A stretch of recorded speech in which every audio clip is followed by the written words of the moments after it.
Tu ne peux pas avoir la maturité spirituelle si tu ne deviens pas un homme de prière. Quelqu'un m'a dit, non, 5 minutes dans la prière, ça suffit. Parce que Dieu regarde au cœur et puis, c'est pas le fait d'avoir de longues prières. Écoute, ça c'est un argument de Satan pour tuer ta vie spirituelle. Jésus même qui est la parole de Dieu faite chair, la Bible dit, pour choisir ses disciples, il a prié toute la nuit. Maintenant, toi qui es le fils de Quadio, là, de quoi tu me parles? Jésus même qui est Dieu fait chair, c'est-à-dire qu'il est conçu par la parole. Il est rempli du Saint-Esprit. Il est la parole de Dieu personnifiée. Lui-même, il a prié toute la nuit. Lui-même, il a reproché à ses disciples de ne pas avoir pu prier une seule heure. Maintenant, toi, tu me dis que tu marches avec Jésus, 5 minutes suffit. Or, lui, il a reproché à Pierre de ne pas avoir prié 1 heure. Avant de choisir ses disciples, il a prié toute la nuit. Toi, tu choisis des collègues, tu choisis des partenaires d'affaires, tu choisis un fiancé, tu choisis une fiancée. Tu ne fais même pas 30 minutes de prière. Tu le choisis ou tu l'as choisi sur la base de faussettes. Tu choisis quelqu'un sur la base du diplôme. Est-ce que le diplôme peut te retranscrire la poisse et la malédiction que cette personne entraîne? Quelqu'un parle le doctorat, mais est-ce que tu connais quelle énergie l'habite? Quelqu'un parle le master, mais est-ce que tu sais qui il est pour que tu le prennes pour le mettre dans ton entreprise? Des gens ont entrepris de voyager, ils ont oublié qu'ils devaient contrôler, passer au scanner tous les passagers du navire. Et ils ont traîné avec eux quelqu'un que Dieu recherchait. C'était un recherché, un wanted céleste. Son nom c'était Jonas. Il était en train de fuir la présence de Dieu. Il fuyait la volonté de Dieu. Et ils l'ont embarqué dans leur navire parce qu'ils n'étaient pas spirituels. Ils n'ont pas consulté Dieu avant d'embarquer Jonas. La Bible dit pendant la navigation, le vent s'est levé. Les pauvres commerçants ont jeté leurs marchandises. Peut-être qu'une femme s'était endettée afin de reprendre un commerce. Elle a jeté aussi sa marchandise parce que le bateau risquait de couler. Ils ont jeté toutes les marchandises. Rien ne se passait. Et ce qu'ils devaient faire au début, là, ils ont fait ça à la fin. Ils disent, on a qu'à consulter. Tirons au sort pour voir lequel d'ici là son Dieu est fâché. Peut-être il fallait commencer par là. Si avant de monter dans le bateau on avait tiré au sort, Jonas ne serait jamais monté dans le bateau. Ça allait tomber sur lui, on allait l'enlever dans le bateau, on allait éviter les problèmes. Mais ils ont tiré au sort à la fin. Quand ils ont fini de jeter les marchandises, ils ont fini de tout perdre et puis ils vont maintenant consulter Dieu. Et Dieu leur a montré le problème. Le problème c'était Jonas. Quand ils ont levé Jonas du bateau, le bateau s'est stabilisé. Tout ça pour ça.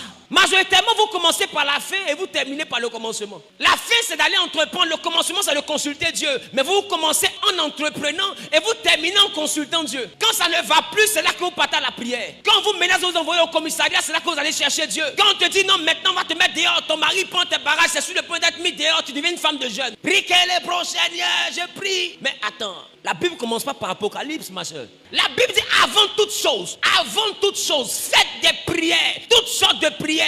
C'est pas ça? La Bible dit avant toute chose.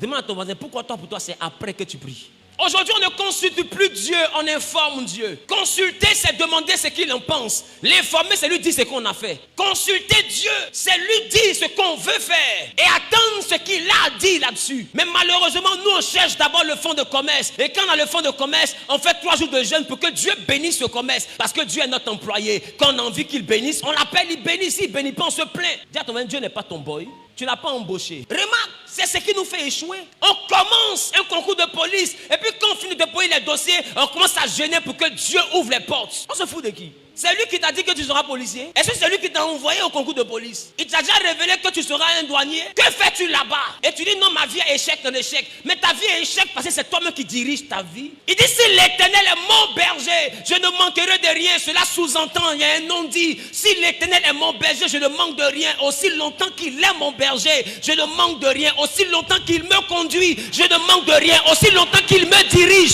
je ne manque de rien. Le jour où je décide de me diriger moi-même, je manquerai de tout. Le jour où je décide de me conduire moi-même, je manquerai de tout. Mais le jour où l'Éternel sera mon berger, ce jour-là, je ne manquerai de rien. Manques-tu de quelque chose? Si la réponse est oui, c'est que quelque part tu te conduis toi-même. Si c'est lui qui te conduit, il t'assure et il te rassure que tu ne manqueras de rien. Si c'est vraiment lui qui te conduit. Le problème aujourd'hui, c'est que nous conduisons et après nous disons à Dieu, voici ce qu'on a fait, bénis ça. Voilà, j'ai déjà choisi le monsieur à cause de sa taille, bénis ça. Il faut que ça marche. Seigneur, j'ai déjà ouvert mon magasin, j'ai décidé de vendre perruques. Excusez-moi, il fallait que j'en parle. Il faut bénir ça, amen. Aujourd'hui, toutes les personnes possibles veulent faire spa. Toutes les jeunes filles veulent vendre pommade. Parce que ça marchait pour quelqu'un. Toi aussi tu te lèves, t'es pauvre, 10 millions Dieu t'a donné là. Tu prends du temps, ouvrir onglerie. Maintenant, voici, c'est toi ce que tu fais tes ongles là-bas. Et puis tu dis, Seigneur, homme de Dieu, viens consacrer. Qui t'a dit qu'un endroit est prospère parce qu'on a versé huile là-bas? La présence de l'huile ne fait pas de la chose une chose ointe. L'huile sur toi n'est pas forcément quelque chose qui te oint. Ça peut être quelque chose qui te rend huileux. Est-ce que je parle à quelqu'un? C'est pas parce qu'il y a l'huile sur toi que tu es oint. L'huile peut être sur toi et ça te rend juste huileux. Tout dépend de la volonté de Dieu. Comment retrouves-tu la volonté de Dieu si tu ne pries pas?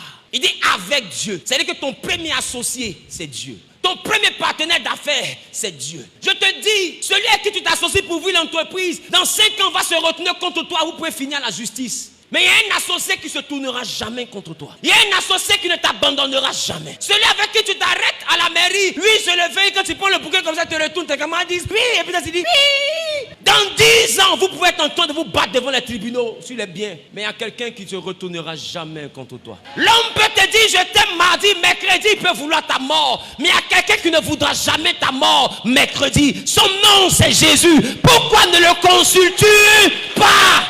Puisque quand ça va chauffer, c'est lui que tu vas appeler. Donc avant de commencer, il faut l'informer. Est-ce que vos oncles qui vous comptez, vos frères ceux qui vous comptez, ils ne vous ont jamais dit ça? Tu fais quelque chose, quand ça chauffe, quand on te convoque, tu l'appelles parce que lui connaît le chef d'état-major, il connaît le ministre, il connaît tant. Avant de te dire, il te dit quoi? Quand tu partais faire là, tu m'as dit, maintenant que c'est gâté, c'est maintenant que tu m'appelles. Ne m'appelle plus. Ça a beaucoup de pardon qui revient à la raison. Et qui revient à la raison, toi-même tu sens que tu as frôlé quelque chose. C'est la même chose que Dieu a comme réaction. Et donc on ne se fout pas de Dieu, on ne se moque pas de Dieu. Regarde, on va dire voisin, ne se moque pas de Dieu. C'est qu'un homme aura semé et le moissonnera.